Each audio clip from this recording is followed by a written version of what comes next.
Unfortunately, the United States is not considered to be a very well-dressed nation. In fact, even in places like Italy, the Americanization of culture has led men to dress gradually worse and worse throughout the decades.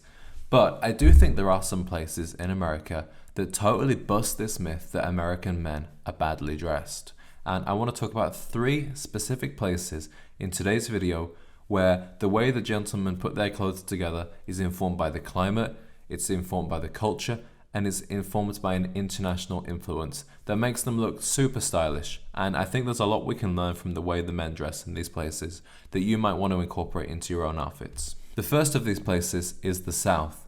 Now, the South is home to this archetype of this Southern gentleman. What exactly is a Southern gentleman? Well, a Southern gentleman is a man who is very well dressed and very elegant, but he's also very rugged, very capable, and very masculine.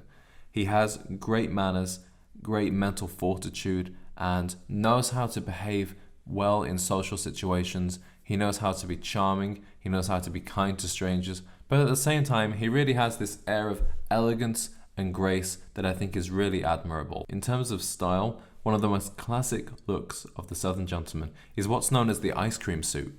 This is an off-white or beige colored suit that's normally only worn in the summer in other parts of the US. But in the South, it's so hot and it's so humid that it's more likely that you will see a guy, for example, in a business scenario or a more formal function, wearing an ice cream suit, wearing these beige color suits, and it's totally acceptable. And if you can pull this look off, guys, I really encourage you to, because it looks more casual and it looks a little bit more relaxed than the regular suit. And if you're in a place that's hot, it's going to help you feel comfortable and relaxed and not overheat in your two-piece. One of the biggest weather factors in the South is the humidity, and people have to really think about this when they're getting ready. A fabric that is really predominant in the South that I encourage you to check out is seersucker. This was actually invented in New Orleans in the early 20th century. It was originally invented as a fabric that working class people could wear when they were out in the field or in the factory, but nowadays you see people of all types wearing this, and you'll see it both in shirts and in suits. It has an interesting feel to it. It's very light and breathable, just like linen. You'll commonly see this put together with a blue and white stripe, but you can actually get a seersucker fabric in every color. But if you're going for a really classic Southern gentleman look, I would totally encourage you to pick up a shirt or a suit with this white and blue seersucker stripe. Another thing that Southern men do well is that they are very masculine and very traditional, but they're also not afraid to be flamboyant. And the way that this is most commonly expressed is with the accessories. Often a Southern gentleman will wear his pocket square quite puffed out, and in the South you'll also commonly see the gentleman wearing a hat. But aside from clothes, the most important element that makes up a Southern gentleman is his manners and his charm. If you've ever been to the South, you will know that the people there are incredibly hospitable and kind to strangers. People really go out of their way to be kind, and I think it's one of the most beautiful things about this place and the men and women there. So if you can learn anything from the Southern gentleman archetype, I really hope that it is the manners. But in terms of style, I think this is a great avenue to explore light colored suits, and especially this seersucker fabric. If you're not in the South and you wear a seersucker suit in the summer, it's really going to make you stand out. Perhaps you're going to a vacation wedding, or you just want to look fresh while it's still hot outside, then opt for seersucker, maybe in this blue and white stripe or in a light color. And don't be afraid to be a bit flamboyant with the accessories. Just wear it with confidence, know that you look good, and you'll pull it off. Traveling over a bit further east now, and we come to Miami. Now, although Miami is technically in the South, it has a very distinct identity that's actually separate from the rest of the state of Florida and separate from the rest of the United States. Miami is one of the most international cities in the world, and in particular, it really has a Latin and a Cuban influence, and this is totally reflected in the way that the guys dress. Perhaps the most obvious example of this is with the Cuban collared shirt. Now, you will have seen guys all over America wearing these shirts during the summer, but what you might not have seen so much is them wearing it with a suit. If you've ever seen the movie Scarface, Tony Montana famously dresses in this way at all times. He's always wearing a two-piece suit with his Cuban collared shirt and the collar popped over the jacket.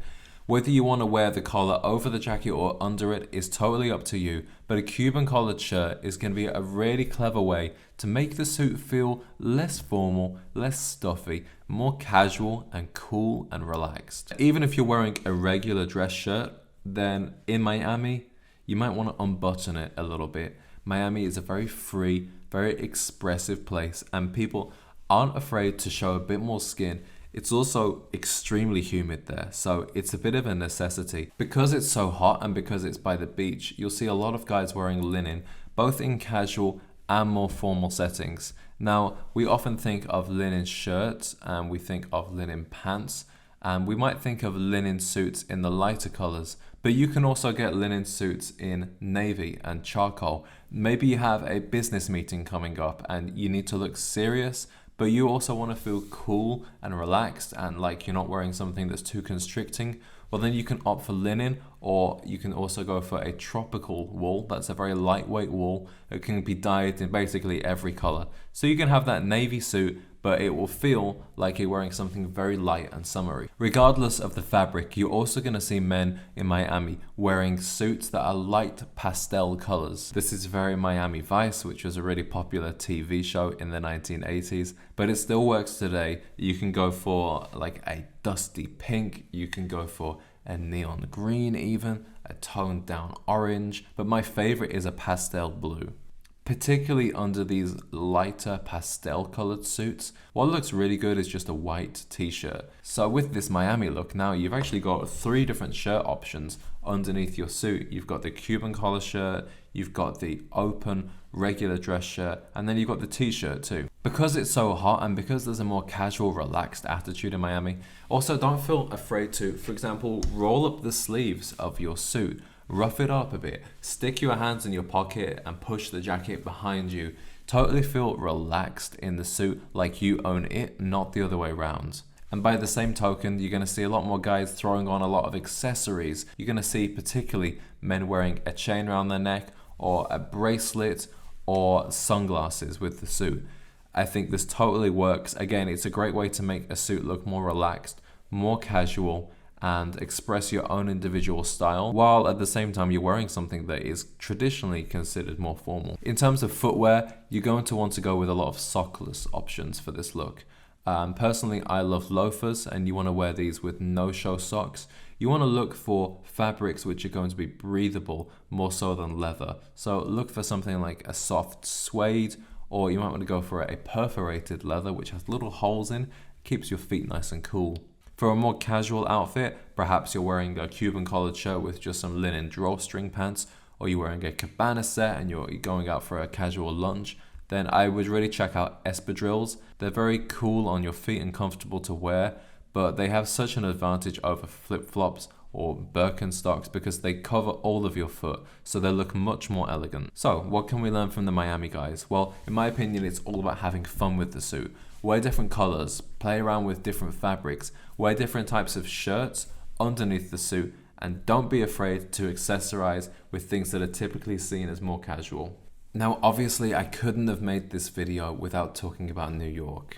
It's the only international style capital of America, and I think what makes New York so special is that it just attracts some of the most interesting people from around the world, particularly in Manhattan and Brooklyn. You're going to see just the best dressed people around the world, and you're going to see new styles that you can take inspiration from. By the same token, a lot of the guys that you're going to see walking down, for example, Madison Avenue or Wall Street are going to be dressed in a more traditional tailoring style that reflects, for example, London tailoring, it reflects Parisian tailoring, and it reflects Italian styles too. For example, a two-piece, and it's in navy or it's in charcoal. What makes the New York style a little bit more distinctively American is the influence of the Ivy League and the preppy aesthetic. For example, with guys' shirts, a lot of guys are going to wear the Brooks Brothers shirts, which are like the one I have on right now, okay? So it has the button-down collar.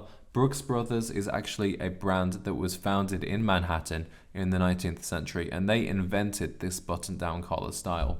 One of the ways that I like to wear this is by keeping one of them unbuttoned, just for a little bit more of a casual, relaxed look.